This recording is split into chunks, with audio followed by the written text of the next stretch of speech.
रतन टाटा, एक प्रेरणादायक कहानी। नमस्कार दोस्तों, आज हम बात करेंगे एक ऐसे महान व्यक्ति के बारे में जिन्होंने भारत को गर्व महसूस कराया है, श्री रतन टाटा। इस वीडियो में हम रतन टाटा के जीवन के 10 इंटरेस्टिंग पहलुओं पर रोशनी डालेंगे। तो तैयार हो जाइए रतन टाटा की दुनिया में गोते लगाने के लिए। लेकिन दोस्तों, वीडियो शुरू करने से पहले अगर आप चैनल पर नए हैं तो चैनल को सब्सक्राइब जरूर कर लीजिए और बेल आइकॉन को दबाना ना भूलें, ताकि आपको ऐसे ही मजेदार और जानकारी से भरपूर वीडियोस मिलते रहें। रतन टाटा का बचपन, जहां से कहानी शुरू हुई। रतन टाटा का जन्म 28 दिसंबर 1937 को बॉम्बे में हुआ था। उनका परिवार पहले से ही बहुत फेमस था। टाटा ग्रुप के संस्थापक जमशेदजी टाटा उनके परदादा थे। छोटी उम्र में ही उनके माता पिता का तलाक हो गया और उनका पालन पोषण उनकी दादी ने किया। ये मुश्किल समय ने उन्हें बहुत स्ट्रांग बनाया। रतन टाटा को बचपन से ही नई नई चीजें सीखने का बहुत शौक था। वो अक्सर अपने दादाजी के साथ कार में घूमने जाते थे और उनसे टाटा ग्रुप के बारे में सुनते थे। रतन टाटा की पढ़ाई मुंबई के Cathedral and John Connon School और बाद में एल्फिंस्टोन कॉलेज से हुई। उनकी दादी ने उन्हें हमेशा सही और गलत में फर्क करना सिखाया और कड़ी मेहनत करने के लिए प्रेरित किया। रतन टाटा का बचपन हमें यह सिखाता है कि मुश्किलें हमें और मजबूत बनाती हैं, और अगर हम ठान लें तो कुछ भी असंभव नहीं है। अगले चैप्टर में हम जानेंगे रतन टाटा की पढ़ाई और करियर की शुरुआत के बारे में। तो बने रहिए हमारे साथ। दोस्तों, रतन टाटा को बचपन से ही नई नई चीजें सीखने का बहुत शौक था। यही वजह है कि उन्होंने अपनी पढ़ाई दुनिया के सबसे फेमस यूनिवर्सिटीज से की। अपनी स्कूली शिक्षा पूरी करने के बाद रतन टाटा अमेरिका चले गए, जहां उन्होंने कॉर्नेल यूनिवर्सिटी से आर्किटेक्चर में ग्रेजुएशन किया। कॉर्नेल में रतन टाटा को पश्चिमी संस्कृति को करीब से देखने का मौका मिला। ग्रेजुएशन के बाद रतन टाटा ने हार्वर्ड बिजनेस स्कूल में दाखिला लिया और 1962 में MBA की डिग्री हासिल की। हार्वर्ड में रतन टाटा ने बिजनेस के बारे में तो सीखा ही, साथ ही उन्होंने दुनिया भर के लोगों से मिलने और उनकी संस्कृति को समझने का भी मौका पाया।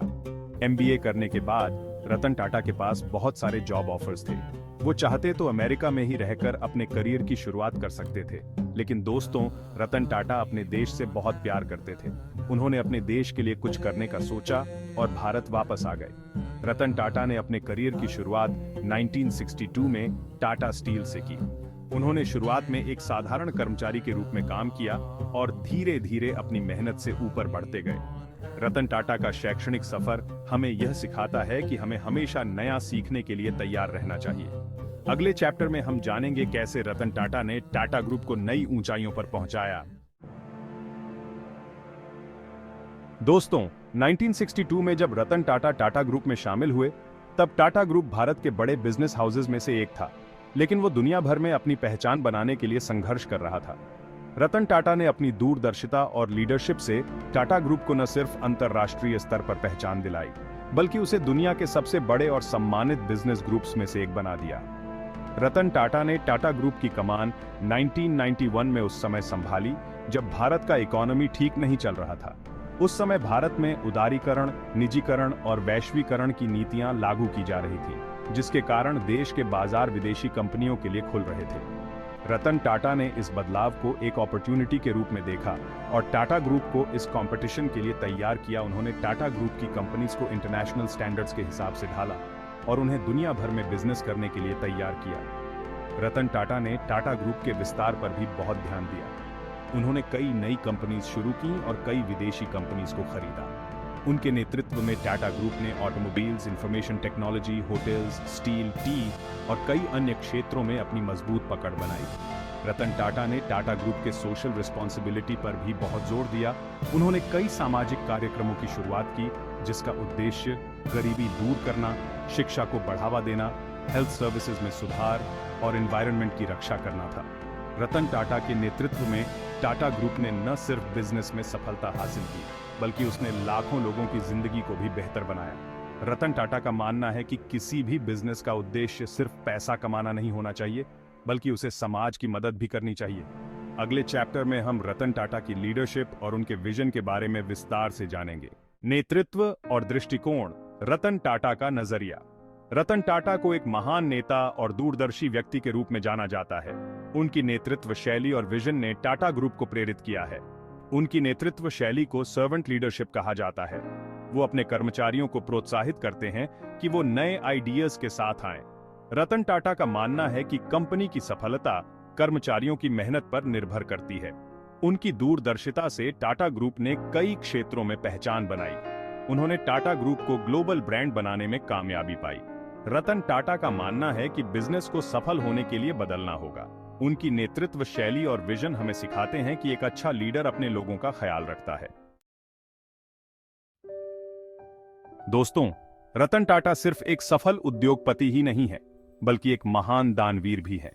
उनका मानना है कि जिंदगी में सफलता का असली मतलब दूसरों की मदद करना है। रतन टाटा और टाटा ग्रुप हमेशा से ही सामाजिक कार्यों में बढ़ चढ़कर हिस्सा लेते रहे हैं। उनका मानना है कि जिस समाज में हम रहते हैं उसकी मदद करना हमारा फर्ज है। रतन टाटा ने अपनी कमाई का एक बड़ा हिस्सा शिक्षा, स्वास्थ्य, गरीबी उन्मूलन और पर्यावरण संरक्षण जैसे क्षेत्रों में दान किया है।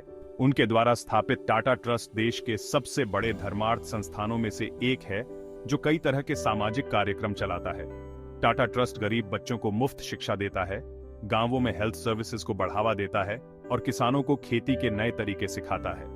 रतन टाटा का मानना है कि शिक्षा ही गरीबी और अज्ञानता को दूर करने का सबसे अच्छा तरीका है। इसलिए वो शिक्षा के क्षेत्र में बहुत ज्यादा योगदान देते हैं। उन्होंने कई स्कूल और कॉलेज खोले हैं जहां गरीब बच्चों को मुफ्त शिक्षा दी जाती है। रतन टाटा हेल्थ सर्विसेज को भी बहुत जरूरी मानते हैं। उन्होंने कई अस्पताल और मेडिकल कॉलेज बनवाए हैं जहां गरीब मरीजों का मुफ्त इलाज होता है। टाटा ग्रुप द्वारा कैंसर जैसी खतरनाक बीमारियों के इलाज के लिए भी काफी काम किया जा रहा है। रतन टाटा की परोपकारी गतिविधियां हमें यह सिखाती हैं कि हमें हमेशा जरूरतमंद लोगों की मदद करनी चाहिए। अगले चैप्टर में हम रतन टाटा की कुछ प्रमुख उपलब्धियों के बारे में जानेंगे, जिन्होंने उन्हें एक भारतीय ही नहीं बल्कि एक वैश्विक हीरो बना दिया।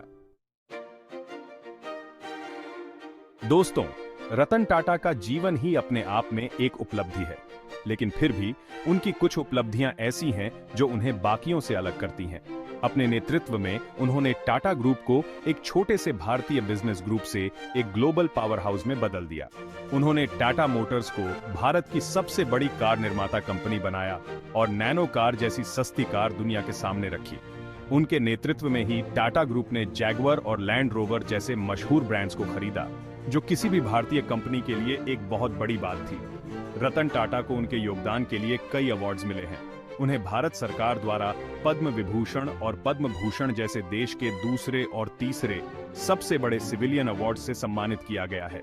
इसके अलावा उन्हें दुनिया भर के कई यूनिवर्सिटीज से मानद डॉक्टरेट की उपाधि से भी सम्मानित किया गया है। रतन टाटा की उपलब्धियां हमें प्रेरणा देती हैं कि अगर हम सच्ची लगन और मेहनत से अपने लक्ष्य की ओर बढ़ें तो कुछ भी हासिल कर सकते हैं। उनका जीवन हमें यह सिखाता है कि सफलता का असली मतलब सिर्फ पैसा और प्रसिद्धि नहीं है, बल्कि समाज के लिए आपका योगदान है।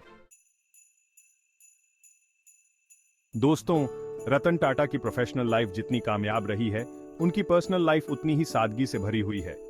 अरबों खरबों की दौलत के मालिक होने के बावजूद रतन टाटा ने हमेशा एक साधारण जीवन जीना पसंद किया है। उन्हें अक्सर अपने कर्मचारियों के साथ हंसी मजाक करते और उनसे घुल मिलकर रहते देखा जाता है। वो दिखावा और लग्जरी से कोसों दूर रहते हैं। रतन टाटा को कुत्तों से बहुत प्यार है। उनके पास कई पेट डॉग्स हैं, जिनके साथ वो अपना खाली समय बिना किसी शान शौकत के बिताते हैं। उनकी सादगी और दरियादिली के कई किस्से मशहूर हैं। एक बार की बात है, जब रतन टाटा एक छोटी सी कार में कहीं जा रहे थे। रास्ते में उन्होंने देखा कि एक बूढ़ी औरत बारिश में भीग रही है।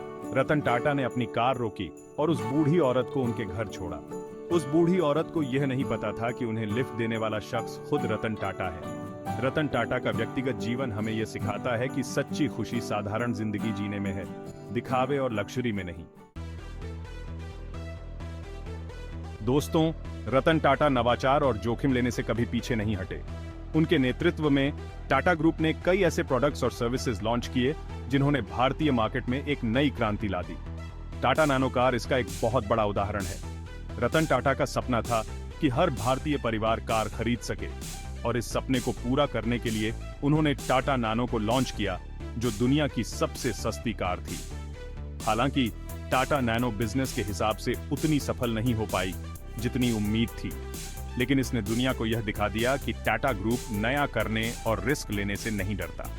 रतन टाटा ने टाटा ग्रुप को टेलीकॉम, इंफॉर्मेशन टेक्नोलॉजी और ई-कॉमर्स जैसे नए क्षेत्रों में भी उतारा और इन क्षेत्रों में भी अपनी मजबूत पकड़ बनाई।